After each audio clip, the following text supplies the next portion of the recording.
የሚያድነው እግዚአብሔር። ለዚህ ነው ኃይሌ ወፀወኔ ብሎ ወመድኃኔ የጨመረበት። የሚያድን አምባዬ አምላኬ ረዳኤ ወቱ የከልቦቱ ፈጣሪዬ እውነተኛ ረዳቴ ነውና እታመንበታለሁ። እውነተኛ ረዳቴ ነው ብሏል። እውነተኛ ረዳቴ ነው ሲል እውነተኛ ረዳት ማለት ምን ማለት ነው? እውነተኛ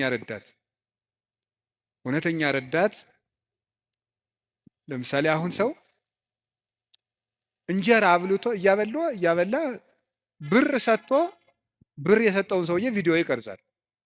ልብስ አልብሶ ቪዲዮ ይቀርጻል። አሁን ደግሞ በእነዚያ ሰዎች ላይም አትፍረዱ። እንደዚህ ስላችሁ አንድ ሰውዬ ነበር ቅዱስ ዮሐንስ አፈወርቅን ሂዶ እንዲህ ያለው፣ መምህር ሆይ ምጽዋት መመጽወት እወዳለሁ፣ ስመመጸውት ደግሞ ስመሰገን ደስ ይለኛል። ስለዚህ ውዳሴ ከንቱ ካለበት ጽድቁ አይጠቅመኝም ማለት ነው። ምጽዋቱን ልተወው ትላለህ ወይስ እንዴት ታላድርግ አለው። ተወው አለው። አይ ምጽዋቱን ተወው ካልከኝ ማን ነው ውዳሴ ከንቱን ተወው ካልከኝ ምጽዋቱን እተዋለሁ አለው። በል እንግዲህ ከነ ውዳሴ ከንቱ መጹት አለው። ምክንያቱም ሰው አዝመራ ዘርቶ ምንም ባይጠብቀው ለእሸት ያህል ጥቂት ጥቂት አያጣም። አንተም ከነ ውዳሴ ከንቱ ስጥ ዝም ብለህ እግዚአብሔር በረዴቱ ዋጋ አይነሳህም አለ። ስለዚህ እገሌ መመስገን ፈልጓል አትበሉ። ይፈልግ፣ እኛ ምን አገባን?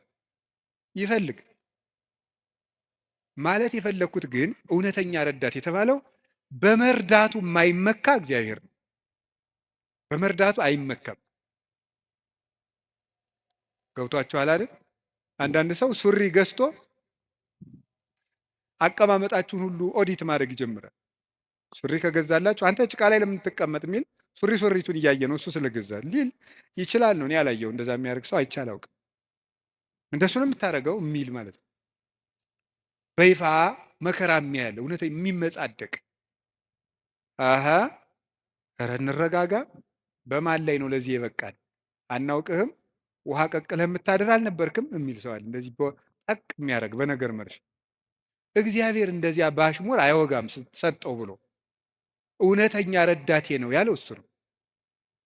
እግዚአብሔር ሳይሰለች ይረዳል። ሳይሰለች ይረዳል። ሁልጊዜ ነው የሚረዳው። እግዚአብሔር ምንድን ነው የምትሉት? አንኮንዲሽናል ላቭ ነው የምትሉት መሰለኝ አሉ። የእግዚአብሔር ፍቅር ሁኔታ የለውም ማለት ምን ማለት ነው? ጥሩ ሰው በሆንኩ ቀን የረዳኝ እግዚአብሔር በረከስኩ ቀን አይተወኝም። ስለዚህ እግዚአብሔር እውነተኛ ረዳት ነው። ሰው ግን ቀን የጣለለታ ጥሎ ይሄዳል። እግዚአብሔር እውነተኛ ረዳት ነው። ሁሉ ነገር ሲያልቅ ብቻችን ስንቀር አብረውን የሚቆም እሱ ነው። የእግዚአብሔር ቤተሰቦች እግዚአብሔር እውነተኛ ረዳት ነው ማለት እሱ ነው። መርጦ አይረዳም። እግዚአብሔር አሽቃብጡልኝ አይልም። አሁን እኮ በጣም እኔ እንደው አንዳንድ ጊዜ ይገርማል። አሁን ለምሳሌ ለቤተ ክርስቲያን እንኳን ሰው ስራ ለመስራት ትሪትመንት ይፈልጋል። እንዲህ ይባላል እኒህ አቶ ገሌ በእውነቱ ለዚህ ቤተክርስቲያን ዋና ቀኝ እጅ ናቸው ካልተባለ ደስ አይለውም ሰው። ይሁን እኔ እንግዲህ እዚህ የዚህን ደብር አላልኩም፣ ኦሎቨር ዘወርዝ ነው። ገብታችኋል አይደለም? የዚህን ደብር ማለት ሳይሆን በቃ በአጠቃላይ ሰው ነው። ሰው እኔንም ጨምሮ ማለት ትሪትመንት በቃ ኮሚኒኬሽኗ ካላማረች ወይ አለቃው ወይ ሰባኪው ወይ መምህሩ ገብረ ስላሴ ወለተ ስላሴ መጣችሁልን አልተባለ አይሆን። እግዚአብሔር እንደዚያ አይደለም። አሁን ዝም ብለህ መጥተህ እግዚአብሔር ሆይ ሳንል ዝም ብለን እንዲሁ ቆም ብንል ይሰማል፣ ልብን ያዳምጣል እግዚአብሔር። እለትሰምዑ ለሆሳሰ ልብ። ቆይ በኋላ የኔታ ይሉላቸዋል መላከ ገነት። እኔ በዚህ በጩኸቱ ዓለም ስለሌለውበት እሳቸው ይሉልናል። ይሄ መልካ ሕማማትና በጣም ደስ ይለኛል። ስለ ስላሴ የሚነገር ነውና እለትሰምዑ ለሆሳሰ ልብ። ደስ ሲል ስላሴ የልብን ሹክሹክታ የሚሰሙ የልብን አፍን አይተው ሳይሆን ነገር አሳምሮ ተናግሮ። እኛ እኮ ኮሚኒኬሽን ስኪል ተብሎ ኮርስ እየተሰጠን ነው።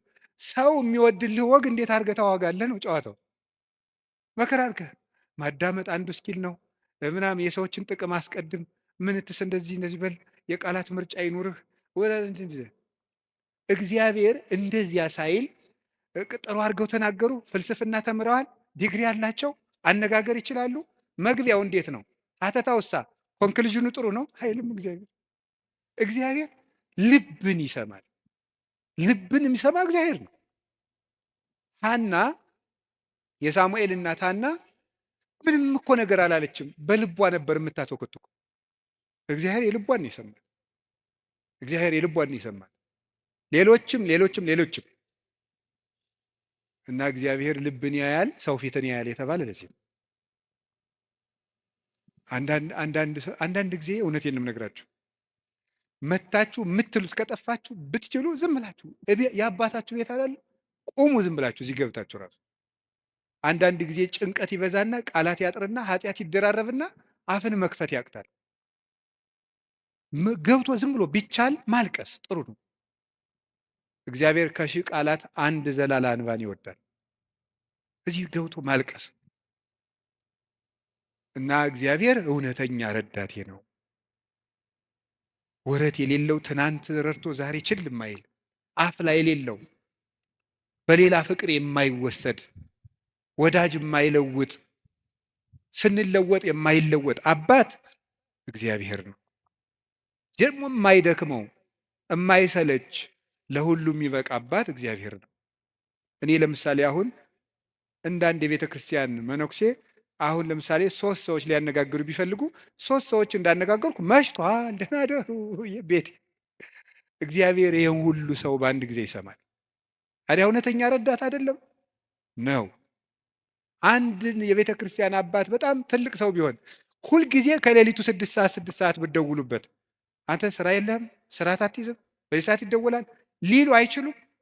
ይላሉ። እግዚአብሔር መንፈቀ ሌሊት ብንጠራው አለ። እግዚአብሔር ሊነጋ ሲል ብንጠራው አለ። እግዚአብሔር የትም ሆነን ብንጠራው አለ። ገደል ውስጥ ብንጠራው አለ። የረከሰ ቤት ውስጥ ሆነን ብንሰራው ምንድነው ሌሊት በምንጣፌ ላይ ሳለው ነፍሴ የወደደችውን ፈለግኩት ይላል መኃልየ ዘሰሎሞን ላይ። እና ይሄን ምንጣፍ የሚለውን ሊቃውንት ሲተረጉሙ ይላሉ በኃጢአት አልጋ ውስጥ ተዘፍቄ ሳለው ፈጣሪዬን አሰብኩት። ውድቀት ውስጥ ሆነን ብንጠራው እግዚአብሔር ይሰማል። እግዚአብሔር እውነተኛ ረዳቴ ነው ያለው ለዚህ ነው። ምእመኔ ወቀርነ ሕይወቴ፣ የምታምንበት የሕይወቴ መመከቻ ቀንድ እግዚአብሔር ነው። ሶበ ጽዋይ ክወለ እግዚአብሔር እድህንም ጸሬ፣ ፈጣሪ እግዚአብሔርን በጠራሁት ጊዜ ከጠላቶች እድናለሁ። ይህንን ይዞ ሰሎሞን የእግዚአብሔር ስም የጸና ግንብ ነው ይላል። መጠጊያ የእግዚአብሔር ስም ነው። የእግዚአብሔር ስም ሲጠራ፣ እግዚአብሔር የሚል ስም ሲጠራ ምድርና ሰማያት ይደነግጣሉ። ኢየሱስ የሚል ስም ሲጠራ ምድርና ሰማያት ይደነግጣሉ። ፊልጵስዩስ ምዕራፍ 2 ላይ አለላችሁ ከመለስሙ ለእግዚእነ ኢየሱስ ክርስቶስ ይስግድ ኩሉ ብርክ ዘውስተ ሰማይ ወዘውስተ ምድር ወዘበታሕት ያለ ምድር። ለኢየሱስ ክርስቶስ ስም በሰማይና በምድር ከሰማይ በላይና ከምድር በታች ያለ ጉልበት ሁሉ ሊንበረከክ ይገባል። ለአንድ መነኩሴ ገዳም ሲገባ ከሚሰጠው ትምህርት አንዱ የኢየሱስ ክርስቶስን ስም መላልሰ መጥራትን አታቋርጥ ነው የሚባለው። የኢየሱስ ክርስቶስን ስም ኢየሱስ ክርስቶስ ጌታዬ ኢየሱስ ክርስቶስ ወይ ማረኝ ብዙ ቀን እናገራለሁ። እንዲህ ኢየሱስ ክርስቶስ የሚለው ስም ዝም ብሎ የሚቀር ስም አይደለም። ዲያብሎስ የሚፈራው ኢየሱስ የሚለውን ገና ሳይጨርሰው ቅዱስ እንጦንስ ነበር የከበቡት አጋንንት የተበተኑት። በገድለ ቅዱስ እንጦንስ እንደተጻፈ ክርስቶስ ኢየሱስ አማኑኤል እግዚአብሔር ብሎ መጥራት ዝም ብሎ አይደለም። በፍቅር ጥሩት፣ ጉልበት ይሆናቸዋል። ስለዚህ ጉልበቴ ሆይ እወድሃለሁ ያለው ከዚህ የተነሳ ነው። የእግዚአብሔርን ስም በጠራሁት ጊዜ ከጠላቶች እድናለሁ። ፈሪ አትሁኑ፣ ጠንቋይ አትሁኑ። ውሸታም ነው ጠንቋይ።